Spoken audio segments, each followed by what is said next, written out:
Rain interrupts India's march on day 2. Waiting, hoping, believing. The partnership kept India strong. The mission continued. বৃষ্টি আর বৃষ্টির জন্য দীর্ঘ অপেক্ষা। শ্রীলঙ্কার বিরুদ্ধে ভারতের দ্বিতীয় দিনটা শুরুই হলো অনেক দেরিতে।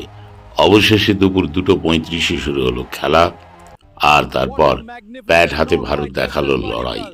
দেবদত্ত পাডিক্কালের অসাধারণ 167, ব্যাট হাতে একাই যেন শ্রীলঙ্কার বোলিং আক্রমণকে চ্যালেঞ্জ ছুঁড়ে দিলেন। যোগ্য সঙ্গ দিলেন KL রাহুল 82 রানের দুর্দান্ত ইনিংস, আর শেষ দিকে ধ্রুব জুরেলের লড়াকু 51। সব মিলিয়ে ভারত পৌঁছে গেল 460 রানে 9 উইকেট হারিয়ে। হ্যাঁ, আরো বড় রান হয়তো হতে পারত, কিন্তু 460 রানও মোটেই ছোট স্কোর নয়। এবার আসল পরীক্ষা বোলার আর ফিল্ডারদের। শ্রীলঙ্কাকে দ্রুত চাপে ফেলতে হবে, তুলে নিতে হবে একের পর এক উইকেট। দ্বিতীয় দিন শেষ, কিন্তু লড়াই এখনো বাকি। তৃতীয় দিনে বল হাতে শ্রীলঙ্কাকে যোগ্য জবাব দিক টিম ইন্ডিয়া।